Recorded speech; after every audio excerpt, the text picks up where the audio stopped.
만나는 시간 나우 함께하고 계시는 지금 시각 10시 39분 27초 막 지나고 있습니다. 이번에는 국제뉴스 속에 등장하는 인물을 전격 해부해보는 시간이죠. 뉴스를 움직이는 인물 후 김민아 칼럼니스트와 함께합니다. 어서 오세요. 안녕하세요.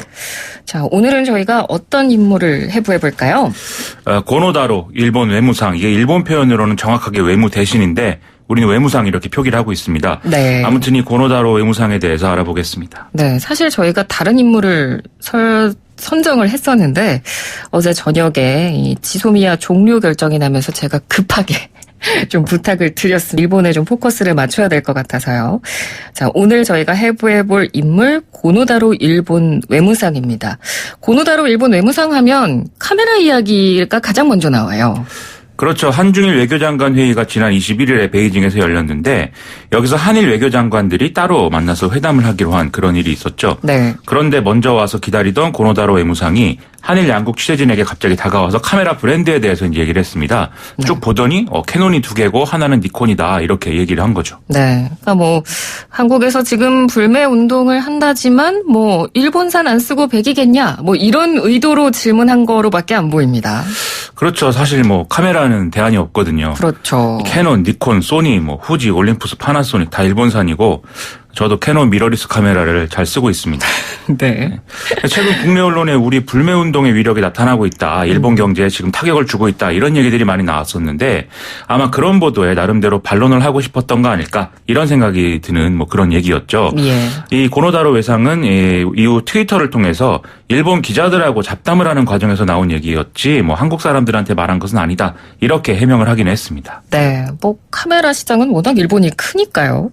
네, 결국 한일 외교장관 이야기로 돌아와 보면 외교장관끼리의 회담은 성과 없이 끝났습니다. 그렇습니다. 강경화 외교부 장관은 이 화이트리스트 제외 철회 이것을 강하게 요구를 했지만 고노다로 외무상은 강제징용 판결 문제를 언급하면서 이 국제법 위반 상태를 시정해야 한다 이 주장을 계속 반복을 했고요. 그러면서 지소미아는 좀 유지해야 한다 이 주장을 했는데 강경화 외교부 장관은 여기에 대해서 별다른 얘기를 안 한 것으로 이 언론을 통해서 보도가 됐습니다. 네. 결국 이제 평행선만 달린 회담이 된 것이고 우리는 어제 이제 지소미아 연장을 안 하고 종료를 하기로 어제 결정을 했죠. 네. 이에 대해서 또 고노다로 외상이 담화도 냈죠. 현재의 지역 안보 환경을 완전히 오인한 대응이다라면서 매우 유감이다 이런 내용의 입장을 밝혔고요. 또 한국이 지소미아 종료와 일본의 수출 규제를 연결하고 있지만 두 사안은 완전히 차원이 다른 문제이다라면서 단호하게 항의한다 이렇게 밝히기도 했습니다. 그리고 이제 어젯밤 9시 반에 남관표 주일 한국 대사를 초치해서 따로 항의를 하기도 했는데요. 이 밤에 대사를 이렇게 초치를 하는 것은 이례적인 이런 이 조치라고 할 수가 있겠습니다. 네. 고노다로 외상은 지난달에도 남관표 대사를 초치해서 한일 청구권 협정의 이 제3자의 중재위 구성에 이제 한국이 응하지 않는다 이런 이유로 또 항의를 한 바 있었는데요. 이때도 말을 끊고 자기 할 말만 하고 자리를 비공개로 좀 바꿔버리는 일을 해서 무례하다 이런 논란이 불거진 바가 있죠. 네. 자, 이런 고노다로 외무상 어떤 사람인지 좀 알아보죠. 고노다로는 전형적인 세습 정치인이라고 얘기를 할 수가 있겠는데요. 네. 증조부, 조부, 아버지가 다 이제 정치인 출신입니다. 특히 우리에게는 고노 요헤이의 큰아들이다 이렇게 해서 잘 알려져 있는데요. 그러다 보니 이 고노다로 얘기를 하기 위해서는 그 아버지인 고노 요헤이 얘기를 하지 않을 수가 없는 그런 상황인 것이죠. 네, 그렇습니다. 우리나라에서도 잘 아는 부분 고노담화. 이 고노담화의 주인공이 고노 요헤이잖아요. 그렇죠. 1993년에 미야자와 기이치 내각에서 내각 관방장관을 지내면서 일본군 위안부 문제에 대해 1년 8개월 동안 조사한 결과에 대해서 이제 입장을 밝힌 그런 내용인데요. 일본군 위안부의 강제 동원에 당시에 일본군이 직간접적으로 개입했다는 사실이 인정을 했고 이에 대해서 사죄 의사를 표하는 이런 내용의 담화였습니다. 네. 이런 사례에서 봤듯이 일본 정치에서는 이 고노 요헤이가 상당히 중도적인 입장을 갖고 있는 인물이다. 이 점을 좀 알 수가 있는 대목이죠. 예.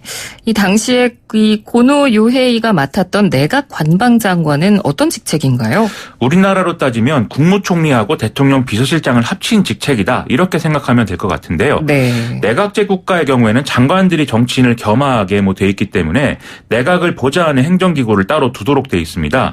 이 영국 같은 경우가 이제 캐비넷 오피스를 둬서 이 역할을 하도록 하고 있는데 이것과 거의 같은 기구를 일본은 내각 관방이라는 이름을 붙여서 운영을 하고 있거든요.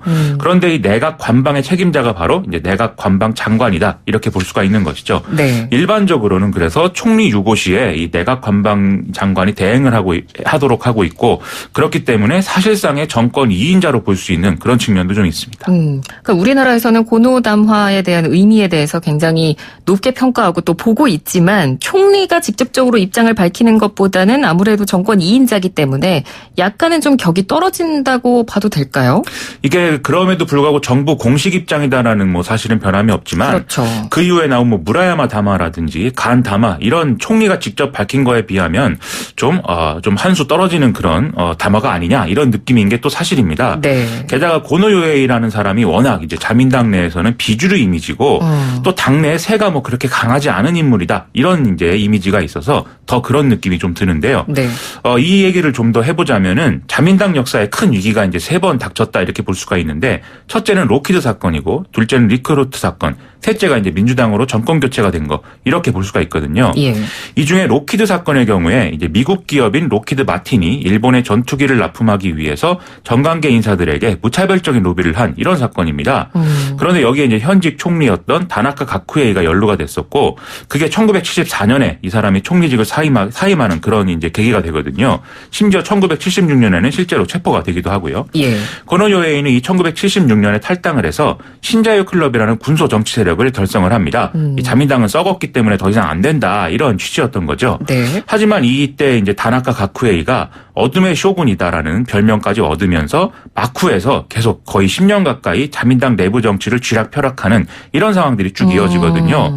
그래서 고노요에이는 계속 자민당으로 돌아오지 않고 있다가 다나카 가쿠에이가 지병으로 은퇴한 1985년에서야 자민당으로 다시 돌아오는 이런 이제 행보를 걷는 그런 상황이었습니다. 네. 어떻게 보면 소수파인데, 그러니까 정권 2인자 자리까지 잘 오른 거네요. 그렇죠. 이게 참 뭐랄까요. 정치인은 참 계속 봐야 된다. 참 정치는 생물이다. 이런 점을 또 보여주는 건데요. 네. 1988년에 또 리크루트 사건이 터지면서 다시 자민당이 위기에 빠졌다. 이 점에 영향을 준 측면을 같이 봐야 이 상황이 이해가 될 것 같습니다. 네. 이 리크루트 사건이라는 것은 리크루트라는 이름의 이 회사가 계열사의 미공개 주식을 정치인들에게 싸게 양도를 하고 그다음에 주식이 공개된 이후에 이 주식을 팔도록 해서 부당이익을 보게 한 이런 사건이거든요. 그래서 이 주식을 정치인들에게 싸게 양도한 것을 사실상 뇌물공여다 이렇게 봐서 이제 검찰이 쭉 수사를 하는 이런 상황이 된 건데요. 네. 이런 상황이었기 때문에 상대적으로 깨끗한 이미지인 고노요에이를 자민당이 중용할 수밖에 없는 상황이었다. 이렇게 볼 수가 있는 것이죠. 실제로 이 사건의 여파로 결국 자민당은 1993년에 정권을 잃게 되는데요. 바로 이때가 고노요에이가 관방장관을 하던 때였고요. 그다음에 이제 자민당이 야당이 되면서도 사실 총재를 할 사람이 없어서 자꾸 찾다가 역시 고노요에이가 얼굴을 맡아야 된다라는 판단에 총재직을 맡기도 하는 그런 상황들이 이어집니다. 네. 그래서 고노요에이는 이렇게 합리적이고 좀 중도적인 인물로 인식되고 있었기 때문에 자민당이 정권을 되찾아온 이후인 오부치 게이조 총리 때 그리고 모리 요시로 때도 외무상을 맡으면서 주변 국가들하고 좀 잘 지내려는 이런 모습을 보이기도 했고요.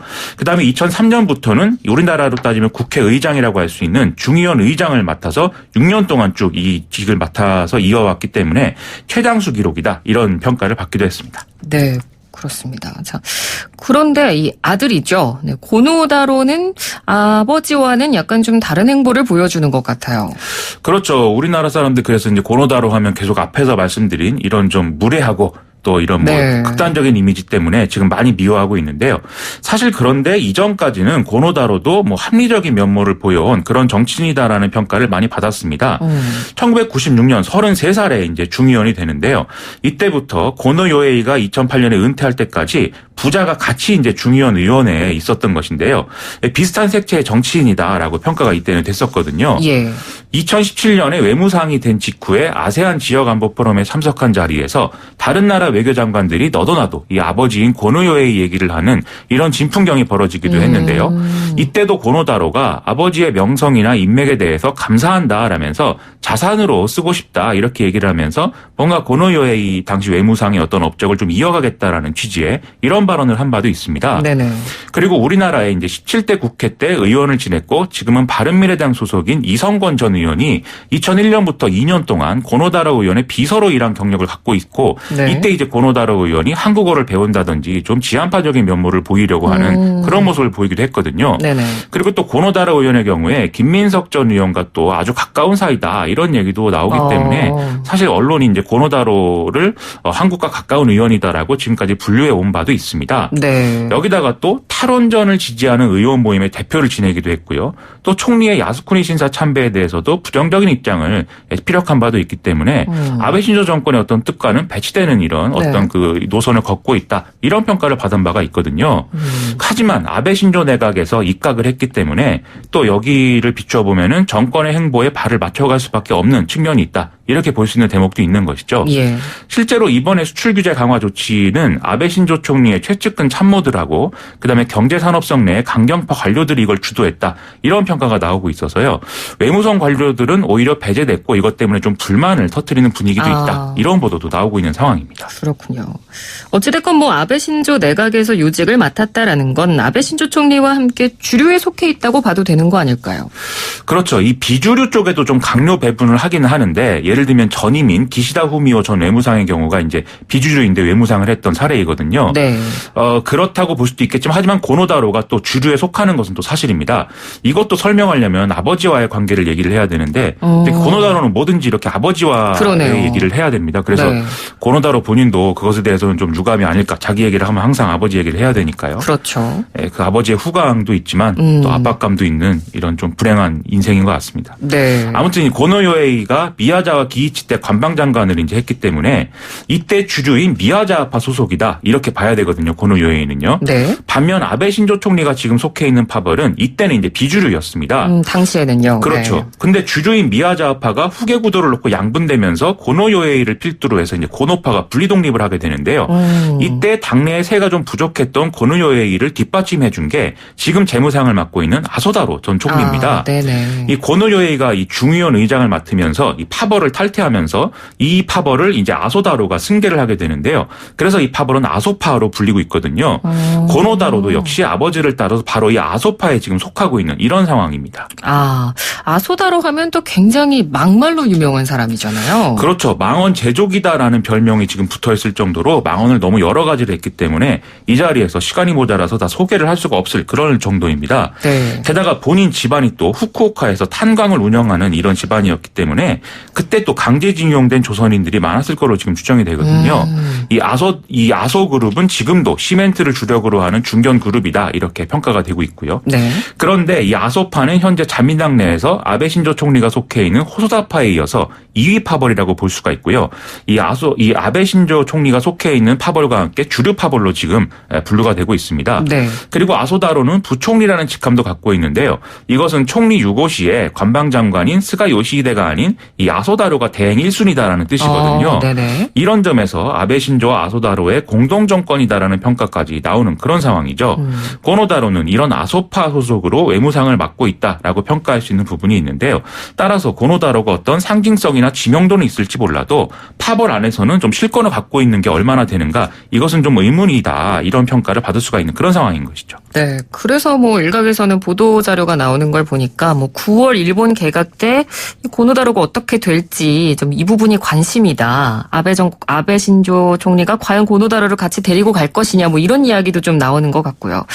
그렇다면 이 최근에 바로 어제 일도 그렇고요. 한밤중에 우리 대사를 초치하는 그런 것도 그렇고 여러 가지로 봤을 때 고노다로의 이런 무례한 행동들이나 발언 본심이 아닌가 뭐 이런 가능성을 생각해 볼 수도 있을까요? 어떨까요? 이게 뭐 고노다로의 과거 행보나 그리고 어떤 입장들에 비추어 봤을 때는 원래 뭐 이런 생각을 갖고 있는 거냐 그거는 좀 의문스러울 수도 있습니다. 네. 하지만 본인이 아닌 이상 이 속마음 자체는 뭐 우리가 알 수는 없는 뭐 그런 부분이겠죠. 그렇죠. 제가 뭐 고노다로의 친구도 아니고 물어볼 수도 없으니까요. 네. 근데 다만 이런 고노다로가 이런 애매한 위치를 갖고 있기 때문에 말씀하신 대로 아베 신조 내각에서도 좀 교체 여론이 있다. 이런 설도 나오고 있어서 이 부분은 좀 관심 있게 봐야 될 대목인 것 같습니다. 예. 일본 언론의 평가에 의하면 이 고노다로는 무리에서 떨어진 1위 뭐 이런 별명을 얻을 정도로 좀 독특한 캐릭터로 비춰지고 있다라고 하거든요. 네. 앞서 아버지의 후광 문제도 있고 또 이 총리 관저하고 좀 입장이 다른 그런 이 문제를 갖고 있어서 총리와 잘 통하기 어렵기 때문에 잘 통하는 사람으로 바꿔야 된다.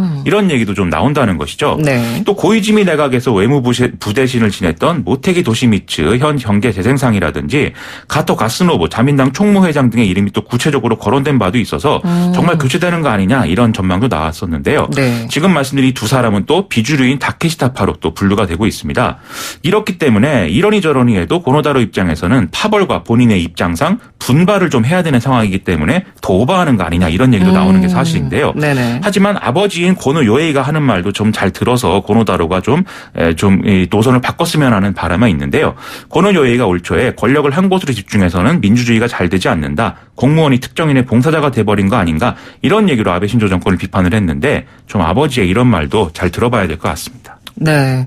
좀 우회적으로 비판을 한 건데, 물론 아버지와 아들이 뭐 무조건 닮아야 된다, 꼭 닮았다라고 볼 수는 없겠지만, 그래도 아버지의 어떤 이런 의중을 아들이 얼마나 잘 파악할지 이 부분도 저희가 좀 지켜봐야 될 것 같습니다. 자, 오늘은 일본의 외무상을 맡고 있는 고노다로 일본 외무상에 대해서 저희가 한번 집중적으로 알아봤습니다. 오늘 말씀 잘 들었습니다. 고맙습니다. 고맙습니다. 네, 지금까지 김민아 칼럼니스트와 함께했습니다.